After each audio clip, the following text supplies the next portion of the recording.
नौवीं कक्षा में हमने पहला अध्याय पढ़ा था हमारे आसपास के पदार्थ, जिसमें हमने पदार्थ के बारे में जाना था, पदार्थ के क्या गुण हैं, कितनी अवस्थाएं हैं, इनके बारे में अध्ययन किया था। दूसरा हमारा पाठ है क्या हमारे आसपास के पदार्थ शुद्ध है।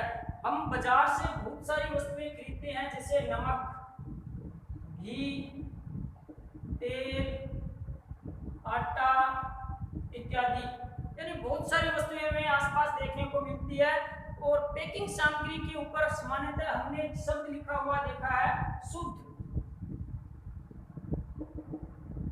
तो जो शुद्ध पदार्थ है वो वैज्ञानिकों की दृष्टि से एक तरह का मिश्रण माना जाता है। यानी कि यदि हम वैज्ञानिक दृष्टिकोण देखें शुद्ध पदार्थों का, तो वैज्ञानिक दृष्टिकोण ये कहता है कि केवल शुद्ध पदार्थ वही होता है जिसके सभी कण समान हो, यानी कि एक समान कण वाले जो पदार्थ हैं वो शुद्ध पदार्थ कहलाते हैं।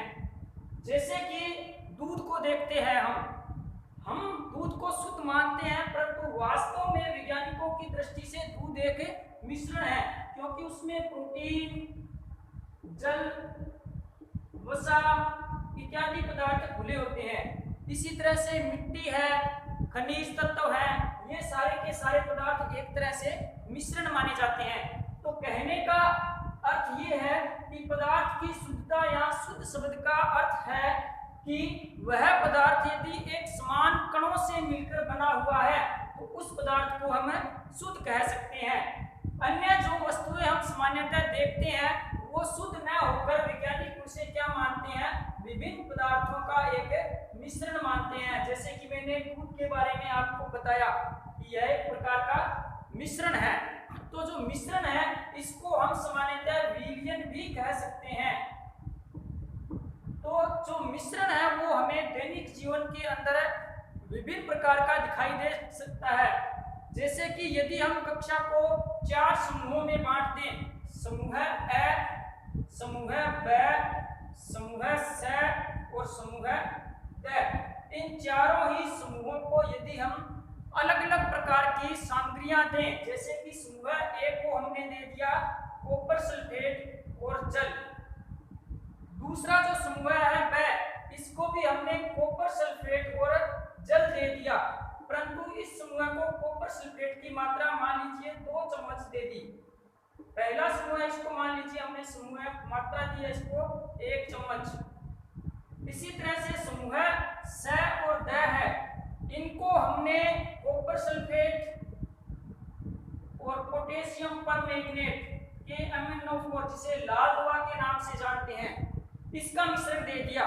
और इनको समूहों को हम ये कहें कि इनको घोलना है, तो समूह ए और ब है, ये इनको घोलेंगे तो इनको एक मिश्रण प्राप्त होगा जिसे हम कह सकते हैं विलयन, यानी कि एक मिश्रण प्राप्त हुआ।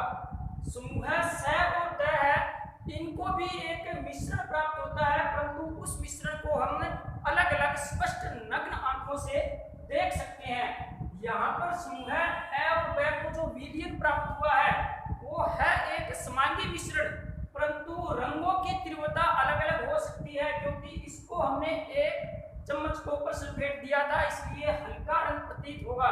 दूसरे समूह को 2 चम्मच हमने कॉपर सल्फेट दिया है इसलिए इसका जो रंग की तीव्रता है वो थोड़ी अधिक होगी, परंतु दोनों को विलयन समान प्राप्त होगा। इसका मतलब ये हुआ कि जो समांगी मिश्रण है, एक ही प्रकार के कणों से मिलकर बना हुआ मिश्रण है, वो रंगों की तीव्रता या संगठन है वो पृथक पृथक रख सकता है। तो गतिविधि से हमें 2 प्रकार के मिश्रण प्राप्त होंगे, यानी कि मिश्रण है वो 2 प्रकार का होता है। एक होता है समांगी मिश्रण और दूसरा होता है विसमांगी मिश्रण। छोटी कक्षाओं में हमने इनके बारे में पढ़ा भी है।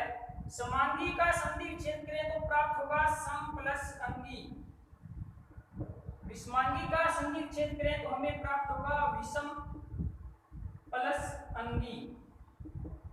सम प्लस अंगी यानी कि ऐसा मिश्रण जिसके घटकों का जो अंग है वो समान है, यानी कि सारे के सारे कण क्या हो, समान हो, तो वह कहलाएगा हमारा समांगी मिश्रण। दूसरा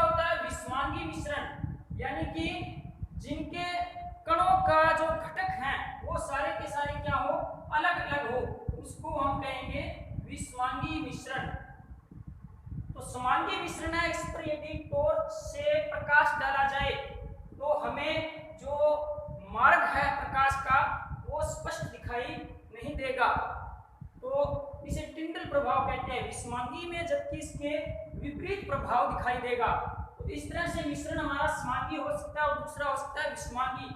समांगी मिश्रण का उदाहरण है जैसे जल प्लस नमक, यानी जल का नमक में घोलना, या फिर जल और चीनी का आपस में घुलना। विषमांगी मिश्रण को हम नग्न आंखों से स्पष्ट देख सकते हैं, जैसे कि जल प्लस रेत का मिश्रण, या फिर जल प्लस चौक का पाउडर। यदि हम समांगी मिश्रण को कुछ देर के लिए साथ छोड़ देते हैं तो इसके जो कण है वो नीचे नहीं बैठते, यानी स्पष्ट नहीं देख सकते। विषमांगी मिश्रण को घोलकर कुछ देर छोड़ने के उपरांत इसके जो घटक हैं वो अलग अलग दिखाई देंगे, जैसे कि रेत नीचे बैठ जाएगी और पानी की परत हमें स्पष्ट ऊपर दिखाई देगी। तो इस तरह से हम इन घटकों को अलग अलग देख सकते हैं। अब हम पुनः कक्षा को 4 भागों के अंदर विभाजित करते हैं, यानी कि कक्षा के 4 समूह बनाते हैं।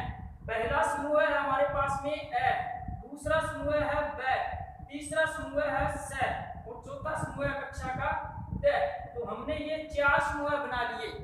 जो समूह ए है इसको हमने दिया कॉपर सल्फेट, समूह ब को हमने दिया कॉपर सल्फेट के कुछ क्रिस्टल, जिस तरह से चीनी होती है उस तरह के क्रिस्टल होते हैं। समूह जो स है इसको हमने दे दिया रेत या फिर चौक का पाउडर, और समूह द है इसको हमने दिया दूध या स्याही। अब चारों ही समूह को हम कहेंगे कि आप इन्हें जल के अंदर घोलिए। तो चारों ही समूह इन पदार्थों को जल के अंदर घोलेंगे। घोलने के कुछ देर उपरांत हम इनको देखेंगे, यानी कि परिणामों पर चर्चा करेंगे, निष्कर्ष निकालेंगे।